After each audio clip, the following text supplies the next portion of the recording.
नौजवानों, अल्लाह को राजी करना है। अल्लाह को राजी करोगे? इंशाअल्लाह बोल रहे तो कैसे राजी करोगे? नमाजें पढ़ोगे, मस्जिदों को आबाद करोगे, जुल्म नहीं करोगे, किसी को नहीं मारोगे, मगर जिद्दोजहद करोगे, उठोगे, लड़ोगे। अगर कोई तुम पर जुल्म भी करता है तो बोलना हस्बुनल्लाह व निअमल वकील व निअमल मौला व निअमल नसीर।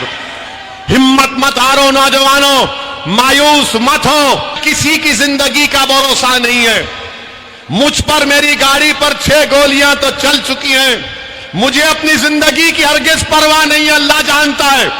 मैं मौत से नहीं डरता हूं, मैं मौत से नहीं डरता। मैं डरता इस बात से हूं कि जब खबर में जाऊंगा तो जब सवालात किए जाएंगे, जब वो चेहरे मुबारक दिखा जाएगा, तो मैं अल्लाह से दुआ करता हूं कि या अल्लाह मेरी जबान से निकले कि मैं इनका गुलाम हूं, मैं इनका गुलाम हूं।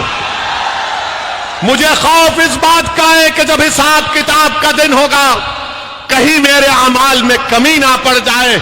मैं इसीलिए काम कर रहा हूं, अल्लाह जानता है मेरे हाल को, मेरी नीयत को। मेरे अजीज दोस्तों और बुजुर्गों, हिम्मत मत हारो, मायूस मत हो। याद रखो, सलाहुद्दीन अय्यूबी को जानते हो? जानते हो सलाहुद्दीन अय्यूबी को?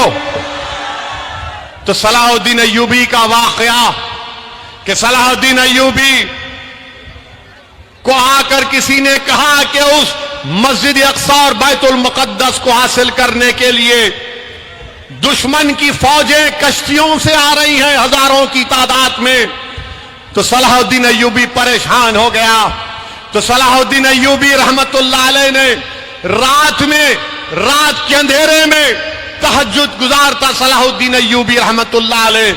सलाहुद्दीन अय्यूबी ने रात में जानिमाज बिछाई, अल्लाह के आगे सर्वसजूद हो गया और गिड़गिड़ा कर, रो रो कर अल्लाह से दुआ कर रहा था, या अल्लाह हम कमजोर हैं, हम कमजोर हैं, या अल्लाह बचा ले हमको।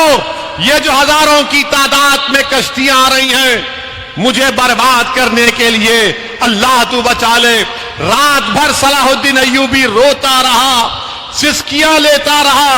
और जब फजर की नमाज के बाद सलाहुद्दीन अय्यूबी ने एक अहले दिल से मुलाकात की और उनसे कहा कि हजरत आप भी दुआ फरमाइए कि मेरे मस्जिद अक्सा और बैतुल मुकद्दस के लिए कश्तियां आ रही हैं। तो उस अहले दिल ने सलाहुद्दीन अय्यूबी का हाथ पकड़कर कहा कि बादशाह सलाहुद्दीन, तूने रात में रो रो कर अपने रब को मना लिया और तेरे आंसुओं की वजह से अल्लाह की रहमत जोश में आई और अल्लाह ने समंदर में तूफान लाकर उन कश्तियों को गरक कर दिया, डुबो दिया।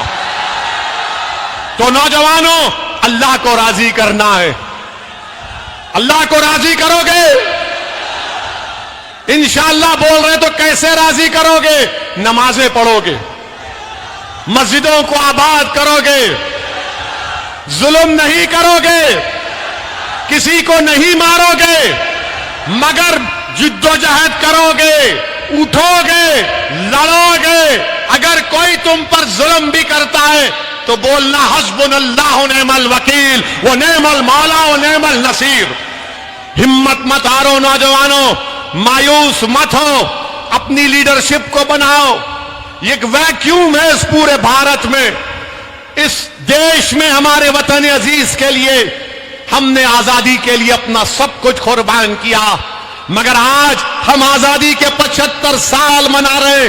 बताओ मेरे अजीज दोस्तों, जो मुझ पर उंगलियां उठाते, मुझको गालियां देते हैं, दो, मगर बताओ आज ये मुसलमानों का हाल क्यों है? बताओ क्यों ये हाल हमारा है? मेरे अजीज दोस्तों और बुजुर्गों, आपने लीडरशिप पैदा नहीं की। अगर मैं खराब हूं तो तुम अच्छे बन जाओ खुदा के लिए, मगर एक पॉलिटिकल वैक्यूम को, खला को खत्म करो, पुर करो। ये देश के लिए अच्छा है, भारत के लिए अच्छा है जब मुसलमानों की एक लीडरशिप होगी। जब लीडरशिप होगी तो वो लोगों को समझाएगी कि ये रास्ता नहीं, ये रास्ते पर चलो। इसीलिए आपसे अपील कर रहा हूं कि आप मेरे इस पैगाम को समझो। जो लोग आकर आपसे कहेंगे कि ओवैसी वोट काटने आया है, ओवैसी फुला बी टीम है, उनकी बात का हरगिज यकीन मत करिए। उनसे एक ही सवाल करिए कि 20 तुम्हारे एमएलए मोदी के गोद में बैठकर चाय क्यों पिए। उनसे पूछिए कि सिंधिया आज मोदी मोदी क्यों कर रहे हैं। इनसे पूछिए कि महाराष्ट्र में शिवसेना के एमएलए भाग गए बीजेपी के पास, तो क्या ओवैसी जिम्मेदार है? महाराष्ट्र की हुकूमत आज कमजोर पड़ गई, मैं जिम्मेदार हूं उसका। अब तो ऐसा हाल हो गया कि अगर किसी कांग्रेसी के घर में सुबह में अगर भैंस दूध नहीं बोलेगी तो बोलेगा कल भोपाल में इसका भाषण हुआ था, भैंस दूध देने से इनकार कर गई।